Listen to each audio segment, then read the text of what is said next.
क्या नाम है आपका? राजकुमार पांडे, किसान मजदूर सेवा संगठन प्रदेश अध्यक्ष। आज एसडीएम को ज्ञापन दिया गया था, क्या चीज़ का? ज्ञापन दिया गया है आलोक प्रमोद स्कूल में नकली दवाएं बन रही हैं। नकली जो है ये किसी की छिड़काव के लिए वहाँ पे बायर कंपनी का नाम केवल उस पर लोगो लगा रहे हैं और अपनी जो दवा उसमें, और इससे किसानों का अहित और विद्यालय के नाम पे हो रहा है। बताइए, इतनी बड़ी संस्था, हम लोग समझते थे कि बच्चे यहाँ पे इनका भविष्य उज्जवल होगा। भविष्य उज्जवल क्या होगा? जहाँ ऐसे कार्य किए जा रहे हैं वहाँ बच्चों की पढ़ाई और उनके भविष्य के साथ खिलवाड़ किया जा रहा है, किसानों के साथ खिलवाड़ हो रहा है। जो दवाएं जो है मार्केट में मिल रही हैं, ये लोग सप्लाई कर रहे हैं, वो जब हम अपने खेतों में डालेंगे, कीटनाशक दवाएं हों या छिड़काव की कुछ भी हो, तो वो काम कहाँ करेगी? और साइड इफेक्ट हो जाएगा, फसल बर्बाद हो जाएगी। और जब कोई जांच पड़ताल नहीं है, उसका कोई मानक नहीं है, क्या मिला रहे हैं क्या नहीं मिला रहे हैं, ये तो जो है इन लोगों के ऊपर तो देशद्रोह लगना चाहिए।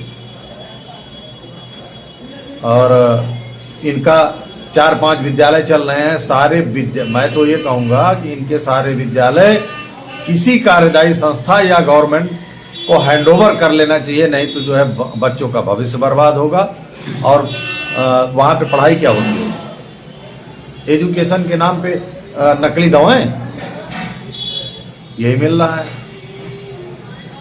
जो ज्ञापन आपने दिया, कौन कौन सा बिंदु है? जो उसमें 6 बिंदु हैं।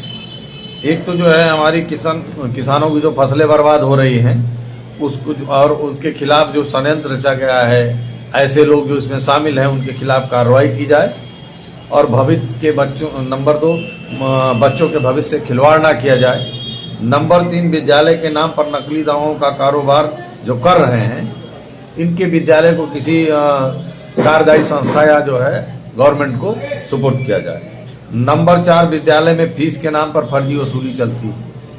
प्राइवेट विद्यालय डाल लिए हैं और 10 रुपए का काम नहीं है, 100 रुपए 150 रुपए। भाई गरीब किसान कहाँ से लाके देगा? और बच्चों का भविष्य बनाने के लिए इनके विद्यालय में जो है एडमिशन करवा रहा है, और इनके यहाँ बन रही है नकली दवाएं, कीटनाशक दवाएं।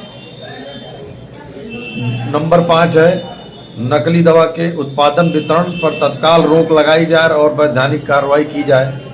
नंबर 6 है, इनके जितने विद्यालय हैं सारे विद्यालय किसी कार्यदायी संस्था या सरकार के सुपुर्द किया जाए। क्या नाम है आपका? राम उजागर यादव। किसके लिए काम करते थे? क्या काम करते थे? शिवम तिवारी के लिए हम मजदूरी करते हैं, 400 रुपया दिन की दिहाड़ी। आज पहली बार मुझे भेजे और मैं मजदूरी के उसमें यहाँ आया। 25-25 किलो का 2 बोरी हम भरे, तब तक साहब लोग पहुँच गए। बस। क्या क्या यहाँ करते थे? खाली मैं पहली बार आया हूँ, केवल बोरी में वही 25-25 की पैकेट डाला, जैसे 2 बोरी डाला वैसे आ गए। शिवम तिवारी क्या कह के आपको भेजे थे? क्या वो बोले वो जो बोरी में माल पैक कर देना, आपको मजदूरी पूरी मिल जाएगी। कितना मजदूरी देते? 400 रुपया। अच्छा, कहाँ के रहने वाले हैं और क्या?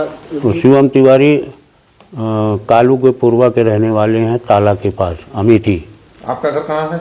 हमारा खिरौना, मैं भाड़े पे लेकर रहता हूँ। कहाँ रहने वाले हैं? कहाँ? मैं हूँ अमेठी का ही, लेकिन मैं 10 साल से घर नहीं जाता हूँ। मजदूरी के लिए दर मैं अपना काम करता हूँ। ठीक है। पूरा नाम क्या है? डॉक्टर राजेश कुमार, किस पद पर? जिला कृषि अधिकारी। क्या मामला है, किस क्या है? अभी कल एक छापा डाला गया था, एक कॉलेज परिसर में छापेमारी करके कुछ दवाएं जो है दूसरे रैक में पैक हो रही थी, तो उसी का डीएम सर से अनुमोदन लेके इसमें FIR के लिए आए हुए हैं।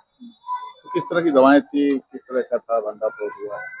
इसमें यह था कि कोई व्यक्ति जो है, जो बायर कंपनी, जो अच्छी कंपनियां जैसे बायर है, UPL है, तो बायर की वहां पर पैकिंग हो रही थी, जबकि बायर के प्रतिनिधियों ने ये कहा था कि हमारे कॉपीराइट का कहीं उल्लंघन हो रहा है।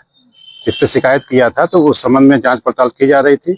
2-3 दिन से लगे हुए थे हम लोग, तो उसमें ये निकल के आया कि यहाँ पर बायर कंपनी में एक रिएजेंट अल्ट्रा करके नाम का दवा आती है, वो पैकिंग होती है। करीब 400 पैकेट वहाँ पैक हुआ पाया गया।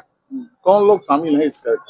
उसमें मौके पे तो एक मजदूर मिले थे जिनका नाम राम उजागर यादव था, उसके बाद फिर उन्होंने बताया, किसी शिवम तिवारी का नाम बताया है कि उनके द्वारा संचालित किया जा रहा था। किसका स्कूल था, कुछ पता लगा? स्कूल अभी तो उसका विषय है, किसका है। स्कूल का नाम जो था प्रमोद आलोक इंटर कॉलेज, ककवा रोड पर था ये। कितनी मात्रा में ये सब पकड़ा गया है? एक लगभग 414 पैकेट जो है बनी बनाए उसमें केमिकल थे, इंसेक्टिसाइड। साथ में बोरियों के भी कुछ रैपर मिले हैं, जो डीएपी की बोरियां होती हैं उसके भी रैपर मिले हैं, और जो खाली बोरियां हैं, इससे प्रतीत होता है कि वहाँ पूर्व में डीएपी भी बनाई जाती हो या बनाई जाएगी। आगे किस तरह की कार्रवाई की जा रही है? नियमानुसार कार्रवाई की जा रही है। इसमें FIR लॉन्च किया जा रहा है इंसेक्टिसाइड एक्ट के तहत और फर्टिलाइजर कंट्रोल ऑर्डर एक्ट के तहत। कितने लोगों के खिलाफ हो रहा है? अभी जो सामने आए हैं 2 लोग, उनके खिलाफ हो रहा है। बाकी विवेचना का विषय है कि आगे कितने लोग उसमें अज्ञात में कितने लोग आएंगे।